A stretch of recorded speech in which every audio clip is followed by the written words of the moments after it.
That's what I'm trying to kind of like utilize shows like this, not just to focus on just like putting out great music and playing music that I like and whatever, but also to just be real talking it. Like people think that, you know what, my friend always said to me, when especially in my younger days, man, he was always said to me, like, every time you get frustrated or like going, oh God, I gotta be on, what I mean, he just said, look at Joseph, what I mean, go back to some stories, what I mean. It took a time for them to reach their season, bro, and it's not just not just as a mature level, but also technically as well, bro. To go and play in front of people that are there watching you hardcore, you gotta have the.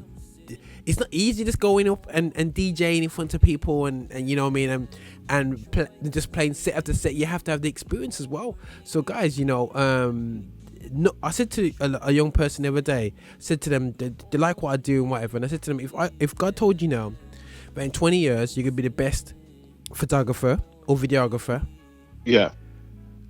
can you wait? They looked at me like, no. I says, that's my life, G. You know what I'm saying? You know what I mean? Like, people never knew who I was. They saw what I did, but never knew who I was. I'm not saying I'm famous now, but I'm decently well known anyway, yeah? But like, I've still got levels to go, but like, to get here, it's been a minute. You know what I'm saying? You know what I'm saying? It's not been overnight. You know what I mean? So, exactly. So it's like, it's definitely crazy. Now, quick question. Did you have, like, I'm gonna, how can I say, right, did you have a lot of opposition to doing what you're doing? Not opposition, like, I think the opposition is quite the right word. Okay, cool. Because now this, for any church folks out there, please don't stone me, but we're going to keep it real, right?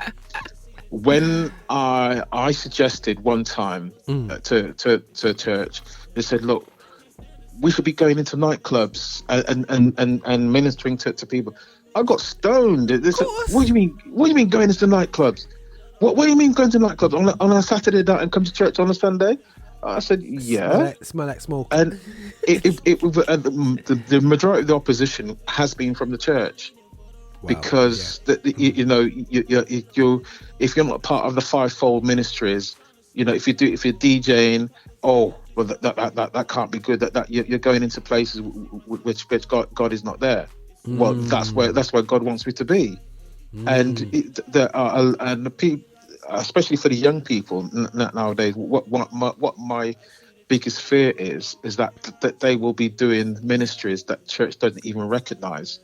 And take the gospel into a place that the church wouldn't even associate themselves with. But how in the world are people going to know the gospel? How in the world are people going to hear about Jesus Christ if we don't go and tell them? So I've gone to places which have been really sort of like, ooh, this place is it's a bit seedy, it's a bit rough. but you know what? The rougher the better, because I can walk into any club and they ask me, oh, what do you play?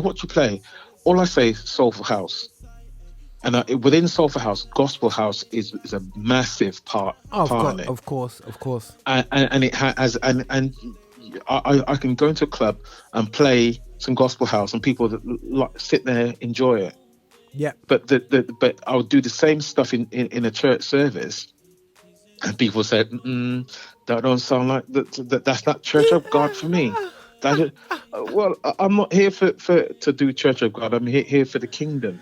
Yeah. And whatever God takes and uses me to get things out into the kingdom, that's what I'm going to do. And any church pastors or leaders listening, I'm saying to you guys now, your young people will take the gospel to places that you would never even thought that they could do. They'd be doing stuff on social media. They'll be ministering to people on social media, and it's going to blow. It's going to blow churches' minds, and we have to be able to be ready to expose exploit those areas. Yeah.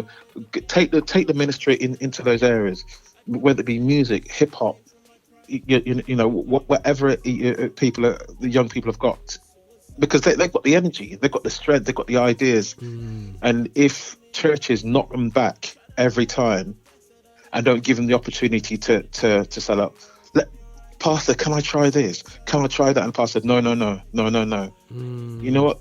That young person is going to take their ideas and most likely leave church.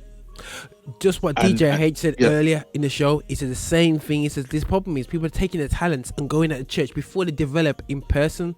You know. Yes. I would say if you look at your generation of people, or when I said I'm talking like you're 5,000 years older than me, but the guys that I technically looked up to, like a lot of them guys did the circuit, they played in church before they actually went out there. So some of them were seasoned. No, a lot of them were seasoned human beings before they touched there.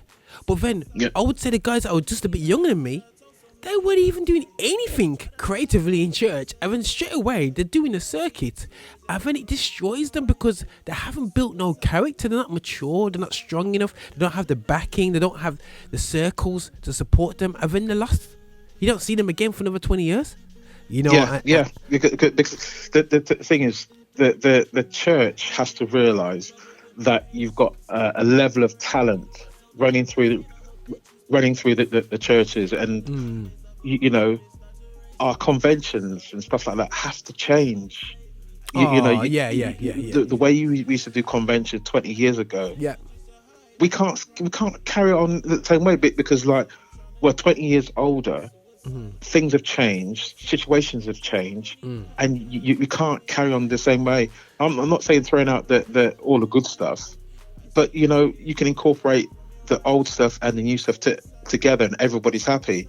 Where you know, I'm not saying nothing wrong with the older church songs. I mean, some of them are quite foundational songs, but when you don't give any room for any young people to come in and develop, put their input into it, and like when I had a dance group, a children's dance group called the Djay dance group years and years ago, and I had parents complaining to me and said, why are you getting our children to dance in church?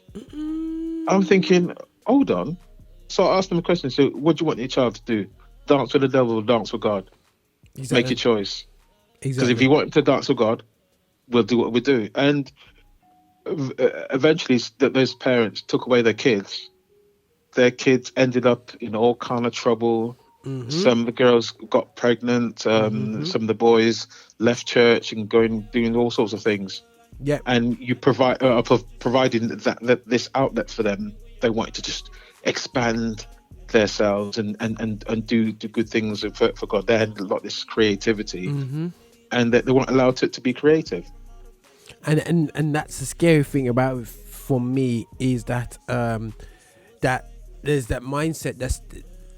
Don't get me wrong, the church is growing in certain places, but if you look at the churches, like the church that what we've been to is like Church of God of Prophecy, like you know, like when I first went there about 20 years ago, you know, their national youth convention, district youth convention was rammed like nothing else at the Civic Hall, Hampton. Like it was crazily like packed. I was like, wow, this church is massive.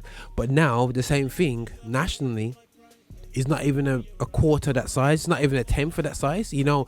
But still, no one's prompted to look at the model and say, let's change.